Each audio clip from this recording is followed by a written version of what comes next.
بسم اللہ الرحمن الرحیم۔ نبی کریم صلی اللہ علیہ وسلم کا پاک ارشاد ہے کہ سفید کپڑا پہنو، یہ تمہارے لیے بہتر ہے، اور اپنے مردوں کو اسی سفید کپڑے میں کفناؤ۔ اسی لیے ہمارے وہاں جو ہے کفن کا کپڑا سفید ہوتا ہے۔ اگر دوسرا کلر بھی ہو تو کوئی حرج کی بات نہیں ہے، لیکن یہی ایک رواج ہے اور حدیث کے اوپر بھی عمل ہو جاتا ہے کہ سفید کپڑا ہوتا ہے۔ مردوں کے لیے 3 چادریں ہوتی ہے اور عورتوں کے لیے 5 ہوتی ہے۔ اب جس طرح قبر کی انسان یہ خواہش کرتا ہے کہ میری قبر کوئی بزرگ کے پاس ہو، اللہ کے رسول صلی اللہ علیہ وسلم کے قریب ہو، جنت البقیع میں ہو، جنت المعلا میں ہو، اسی طرح کفن کی بھی لوگ تمنا کرتے ہیں۔ دیکھو اسی وجہ سے کچھ لوگ جو حج میں جاتے ہیں وہاں زمزم کے پانی میں چادریں بھگو کر لے آتے ہیں، سکھا کر، اور رکھ دیتے ہیں کہ بھائی میں مر جاؤں تو اس میں کفن دینا۔ یہ بھی ہمارے وہاں رواج ہے۔ اب ایک حدیث سنو، بخاری شریف کی روایت ہے، صحابہ کا کیا اس میں ان کے خیالات تھے، ان کے کیا ارادے تھے۔ سہل ابن سعد رضی اللہ تعالیٰ عنہ فرماتے ہیں کہ ایک عورت آئی اللہ کے رسول صلی اللہ علیہ وسلم کے پاس چادر لے کر، اور کہنے لگی اللہ کے رسول میں نے اپنے ہاتھوں سے بنا ہے اسے، تو میری خواہش ہے کہ آپ اس چادر کو قبول فرماوے اور استعمال کریں، پہنیں۔ راوی فرماتے ہیں اس وقت حالت یہ تھی کہ اللہ کے رسول کو چادر کی ضرورت بھی تھی۔ اللہ کے رسول صلی اللہ علیہ وسلم نے اس کو قبول فرما لیا اور تہبند لنگی کی جگہ پر پہن کر نکلے باہر۔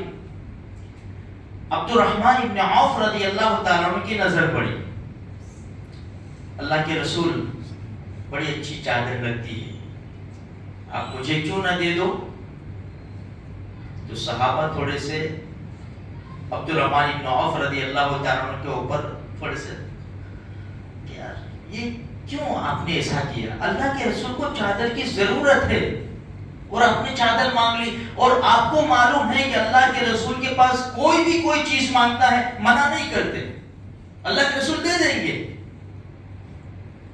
فرمایا میرے بھائی میں نے چادر اس لیے نہیں مانگی کہ میں اس کو پہنوں، میں نے دیکھا کہ یہ کپڑا اللہ کے رسول کے جسم مبارک سے لگ گیا ہے، میں نے اس لیے مانگا ہے تاکہ یہ میں مر جاؤں تو میرے کفن میں کام آئے۔ اللہ کے رسول نے دے دیا۔ راوی سہل ابن سعد رضی اللہ تعالیٰ عنہ فرماتے ہیں کہ عبد الرحمن ابن عوف رضی اللہ تعالیٰ عنہ کا کفن یہی چادر بنی جو اللہ کے رسول کے جسم مبارک سے لگی ہوئی تھی۔ کس زبردست خیالات تھے۔ اچھا ہم تو اس سے کوسوں دور ہے، ہمارا نبی کا کپڑا ہمارا نبی، لیکن میرے بھائیوں ہمارے نبی کی باتیں تو ہے نا ہمارے پاس، ہمارے نبی کے اخلاق ہیں، ہمارے نبی کی تعلیم ہے۔ صحابہ کرام نے چادر سے فائدہ حاصل کیا، ہم اللہ کے رسول کی سنتوں سے فائدہ حاصل کریں۔ ہمارے نبی نے جو بہترین باتیں بتائی ہے ہم کیوں نہ اپنائیں کہ بھئی چلو میں اللہ کے رسول کا یہ قول ہے، یہ بات ہے، یہ طریقہ ہے، میں اس پر عمل کروں تاکہ میری قبر سنور جائے، میری آخرت سنور جائے۔ تو میرے بھائیوں آج اگرچہ کپڑے مبارک وغیرہ نہیں ہیں اور ہم حاصل نہیں کر سکتے، لیکن اللہ کے رسول کی بے شمار سنتیں ہیں، اخلاق ہے، ہمارے نبی کے دیے ہوئے احکام ہیں، بہترین طریقے اور راستے ہیں، ہم اس کے اوپر ضرور عمل کریں۔ انشاءاللہ ثم انشاءاللہ ہماری موت بھی اچھی آئے گی، ہماری قبر اور آخرت بھی سنور جائے گی۔ اللہ کہی سنی بات پر عمل کرنے کی توفیق